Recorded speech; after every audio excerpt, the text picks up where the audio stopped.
OK. Alors, imaginons qu'on veut étudier le champ qui va être créé par une charge source quelconque positive que je vais dessiner ici. Bon.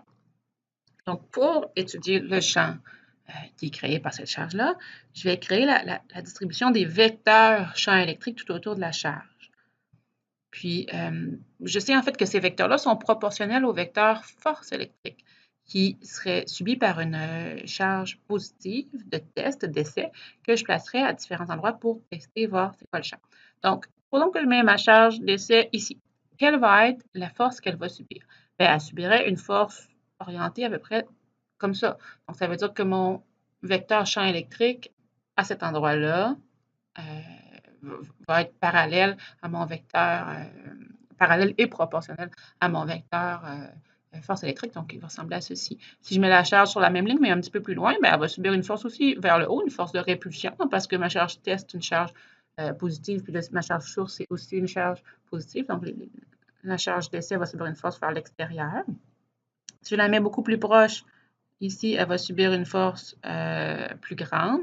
Puis bon, si je trace la distribution complète, là, ça va me faire quelque chose qui ressemblerait à ça. Il faudrait que je m'applique un peu plus pour les grandeurs, là, mais vous voyez le genre, ça va faire quelque chose comme ça. Puis en fait, je pourrais en tracer à l'infini, là, des vecteurs. Je peux toujours en ajouter un ici, puis un là. Je peux en tracer vraiment à l'infini. Ben, ce qui va arriver, si je veux toujours continuer d'en tracer, puis d'en tracer plus et plus, ben, supposons que je veux tracer le vecteur qui correspond au champ électrique qui s'exerce à ce point-ci, ben là, mes vecteurs vont finir par se superposer. Puis là, je ne verrai plus rien là, à la fin. Il va y avoir mon tableau va être noir au complet, là. Donc, pour alléger un peu, en général, plutôt que de tracer les vecteurs champ électrique, on trace ce qu'on appelle les lignes de champ électrique. Les lignes de champ, ce sont des lignes qui vont indiquer la direction du champ. Donc, ça correspond aussi à la direction de la force qui serait subie par une charge positive en un point donné. Mais ça ne nous donne pas la grandeur du champ. Ça donne juste la direction. Donc, par exemple, je pourrais tracer une ligne de champ qui serait comme ceci. Parce que sur cette ligne-là, le champ électrique a la direction que je viens de tracer. Je pourrais tracer une ligne de champ qui serait comme ceci, puis une autre qui serait comme ceci. Donc, la ligne de champ va me donner la direction de la force qui serait subie par une charge positive le long d'elle-même. Donc, si je trace ça là, ici, j'aurais ma charge source, donc toujours ma charge positive ici, puis je pourrais tracer donc différentes lignes de champ ici. Bon. Ça évite aux vecteurs de tracer plusieurs vecteurs dans le fond qui se superposent, mais c'est sûr qu'on a quand même le même problème, c'est-à-dire que des lignes de champ, je pourrais également en tracer à l'infini. Je peux toujours en tracer une entre les deux autres, puis bon, je peux toujours en ajouter, donc il y en a aussi une infinité. Mon tableau pourrait aussi finir par être complètement rouge. Par contre, c'est-à-dire une règle qu'on utilise normalement quand on trace les lignes de champ issues de plusieurs charges sur le même dessin, c'est qu'on va s'arranger pour le faire de façon proportionnelle.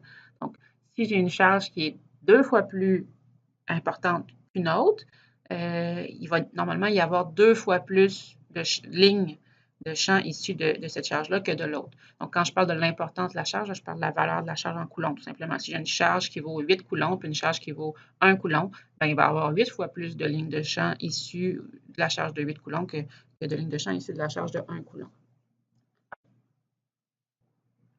Alors, comme je disais, les lignes de champ me donnent la direction du champ électrique, mais pas sa grandeur. En fait, le vecteur champ électrique, en un point, disons ici, le vecteur champ électrique va être tangent à la ligne de champ. C'est tout ce que je sais. Je ne sais pas sa grandeur, mais je sais qu'il va être tangent. Je sais qu'en ce point-ci, le vecteur champ est tangent à la ligne qui passe par le point.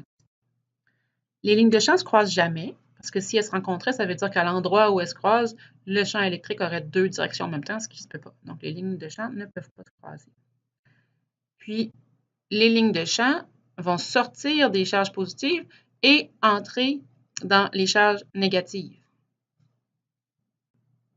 Parce que si ici j'ai une charge négative, puis que je fais le même exercice que tout à l'heure, puis je me demande, bon, à ce point-ci, disons, le champ électrique est dans quelle direction? Bien, le champ électrique, c'est a la même direction que la force qui serait subie par une charge positive que je place à un endroit donné. Donc, si je mets une charge d'essai positive ici, bien, elle va être attirée par ma charge négative. Donc, le champ électrique se dirige vers les charges négatives. Donc, mes lignes de champ, ils ressembleraient à quelque chose comme ça ici, là. Les lignes de champ se dirigent vers les charges négatives. Puis encore une fois, je peux en tracer tout plein. Évidemment, il peut y avoir deux charges côte à côte, là. Il peut y avoir deux charges ou en fait une infinité de charges, par exemple, dans une situation donnée.